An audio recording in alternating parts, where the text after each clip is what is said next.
সদৌ অসম অনুসূচিত জাতি ছাত্ৰ সন্থাৰ প্ৰতিষ্ঠা দিৱসত সংগীত শিল্পী মহেন্দ্ৰ হাজৰিকালৈ জনতাৰ শিল্পী উপাধি প্ৰদান।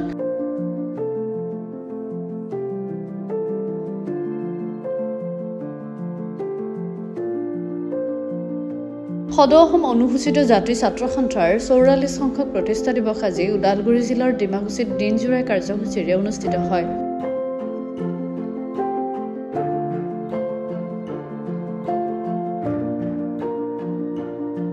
পুৱা পতাকা উত্তোলন, স্মৃতিতৰ্পণ, অনুসূচিত জাতিৰ পুৰোধা ব্যক্তিসকলৰ প্ৰতিচ্ছবিত মাল্যাৰ্পণ, সন্থাৰ দৃষ্টিভংগী ব্যাখ্যাৰ পিছতে মুকলি সভা অনুষ্ঠিত হয়।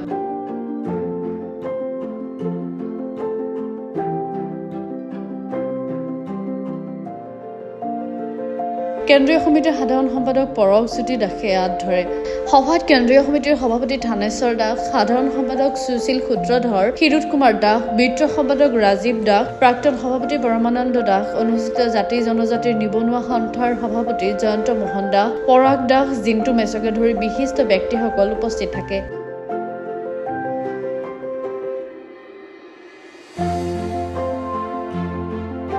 এই সভাতে অসমৰ স্বনামধন্য সংগীত শিল্পী মহেন্দ্ৰ হাজৰিকালৈ জনতাৰ শিল্পী উপাধি প্ৰদান কৰে সংগঠনটোৱে।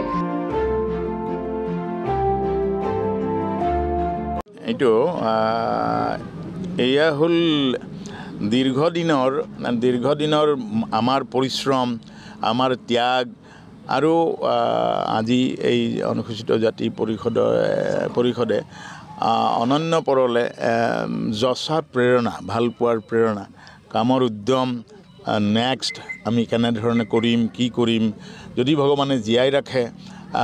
পৰৱৰ্তী ঢাপৰ কাৰণে এই সাজু হোৱাটো বা এই প্ৰেৰণাহে আচলতে প্ৰতিটো অনুভৱেই, ধনাত্মক প্ৰতিটো অনুভৱেই উদগনি দি আহিছে। গতিকে এটা দায়িত্ব, আচলতে দায়িত্বৰ জোৰ এটা, দায়িত্বৰ ভৰ এটা পৰা যেন অনুভৱ হৈছে। গতিকে সেই ভৰেৰে আগবাঢ়িবলৈ চেষ্টা কৰিম। তেওঁ প্ৰযুক্তিৰ চেতনাৰে, বাণিজ্যিক উত্তৰণেৰে সবেই যাতে সাংঘাতিক চেতনা, আমাক এতিয়া প্ৰতি জাতি জনগোষ্ঠীৰ নিজৰ ফাউণ্ডেশ্যনবিলাকত মই দেখিছোঁ যিটো প্ৰবলতা লাগে, আমাৰ সকলোকে প্ৰবলতা লাগে, খুব প্ৰবলতা এটা লাগে সকলো ক্ষেত্ৰত। মাতৃ সংস্কৃতি সেৱা, কিবা কাব্য সংস্কৃতিয়ে হওক বা সাহিত্যৰ অনুৰণ, আমাৰ ইয়াতেতো চব হ'ব লাগিব ন। গতিকে সেই এটা সংগঠনৰ টোটেল দায়িত্ব থাকে। কোনোবা এজন দুখীয়া ৰোগীক চোৱা, কোনোবা এজন কিবা কৰা, সেই এটা ৱৰ্কআউট এটা সুন্দৰভাৱে কৰাটো মই বিচাৰোঁ। তাৰমানে এটা ৱৰ্কআউট সুন্দৰভাৱে যে কেনেকৈ অনাগত দিনবিলাকৰ কাৰণে বৰ্তমানেই বিগত দিনৰ ভুলবিলাক এৰি পেলাই, বিগত দিনৰ কিবা ভুল বা কিবা এটা মিছ হৈ গৈছে, কিবা হৈছে, সেইবিলাক পাহৰি পেলাই নতুনৰ ষ্টেপটো নতুন ধৰণেৰে লৈ সমাজৰ উত্তৰণৰ কাৰণে চিন্তা কৰাটো মই বিচাৰিম। Thank U sir. ওদালগুৰি জিলাত সদৌ অসম অনুসূচিত জাতি ছাত্ৰ সন্থাৰ ওদালগুৰি জিলাৰ ডিমাকুছিত আমি ৪৪ সংখ্যক প্ৰতিষ্ঠা দিৱসৰ আয়োজন কৰিছোঁ। আৰু এই প্ৰতিষ্ঠা দিৱসৰ আটাইতকৈ ঐতিহাসিক সিদ্ধান্তটো হ'ল যে আমি যিজন শিল্পীয়ে গোটেই জীৱন আচলতে জাতি মাতৃ ভেটিৰ কাৰণে গান গালে,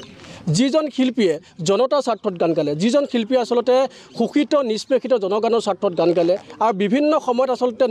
নিজস্ব বহুখিনি ত্যাগ কৰি কেৱল মাত্ৰ অসমীয়া জাতিটোৰ কাৰণে গান গায়, অসমীয়া জাতিৰ প্ৰতিজন অসমীয়াৰ বুকুত যাতে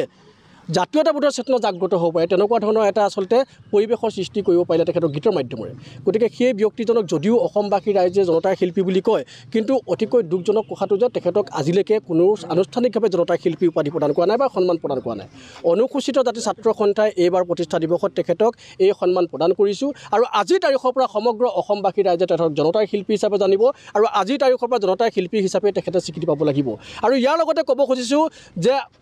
আমাৰ অনুসূচিত জাতিৰ ছাত্ৰ সন্থাই বিভিন্ন সময়ত আচলতে আমাৰ যিখন সংগ্ৰাম, এই সংগ্ৰামী ক্ষেত্ৰখনত যেনেদৰে আগুৱাই লৈ গৈছে, অত্যন্ত ঘাত প্ৰতিঘাতৰ মাজেৰে চৰকাৰৰ আচলতে যি ষড়যন্ত্ৰ, সেই ষড়যন্ত্ৰৰ মাজেৰে, কিন্তু সেই সকলোবিলাক ষড়যন্ত্ৰ ওফৰাই তুলিবৰ কাৰণে আমি আজি দৃঢ়বদ্ধ হৈছোঁ। একেবাৰে শেহতীয়াকৈ আপোনালোকে জানে যে আমি কেইবালানিও কাৰ্যসূচী ঘোষণা কৰি থৈছোঁ, কিন্তু চৰকাৰী ষড়যন্ত্ৰৰ বলি হৈ আমি কাৰ্যসূচীবিলাক কিছুদিন স্থগিত ৰাখিবলগীয়া হৈছিল যদিও, কিন্তু যদি চৰকাৰে ভাবিছে যে আমি পাতা জালখনত যদি এই অনুসূচিত ছাত্ৰ সন্থাই ভৰি দিছে বুলি যদি ভাবিছে, তেতিয়াহ'লে তেওঁলোক মূৰ্খৰ স্বৰ্গত বাস প্ৰকাশ কৰিছে ইয়াৰ পিছৰ পৰ্যায়ত আমাৰ যি আচলতে সংগ্ৰাম এই সংগ্ৰাম তীব্ৰতৰ হ'ব আৰু সমান্তৰালকৈ ক'ব খুজিছোঁ আমাক অসমৰ ৰাইজৰ আশীৰ্বাদ লাগিব আৰু এটা কথা স্পষ্ট কৰি কওঁ আজিৰ তাৰিখৰ পৰা মহেন্দ্ৰ হাজৰিকাদেৱ জনতাৰ শিল্পী সমগ্ৰ অসমবাসী ৰাইজে মহেন্দ্ৰ হাজৰিকাক জনতাৰ শিল্পী হিচাপে জানিব আৰু অনুসূচিত জাতি ছাত্ৰ সন্থাই যাতে আশীৰ্বাদ কৰিব আমাৰ সংগ্ৰামী ক্ষেত্ৰখন অতি আচলতে সুদৃঢ়ভাৱে আগবঢ়াই লৈ যাবৰ বাবে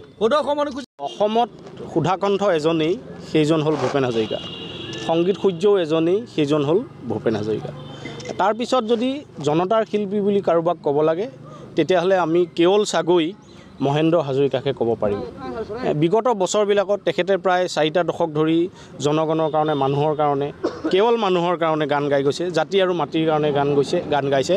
য'ত কোনো আপোচ তেওঁ কেতিয়াও কৰা নাই বহুবাৰ তেখেত জেলত গৈছে মিলিটাৰী বেত্ৰাঘাত সহ্য কৰিব লগা হৈছে কেৱল 4টা দশক ধৰি যদি এনেদৰে নিৰবিচ্ছিন্নভাৱে মানুহৰ হৈ যদি গান গাইছে জনতাৰ হৈ যদি গান গাইছে তেখেত হ'ল মহেন্দ্ৰ হাজৰিকা গতিকে মই ভাবোঁ যে ঠিক যেনেকৈ সুধাকণ্ঠ এজনেই অসমত ভূপেন হাজৰিকা ঠিক তেনেকৈ জনতাৰ শিল্পী যদি ক'ব লাগে তেতিয়াহ'লে সেই এজনেই হ'ল মহেন্দ্ৰ হাজৰিকা আৰু আজি অনুসূচিত জাতি ছাত্ৰ সন্থাই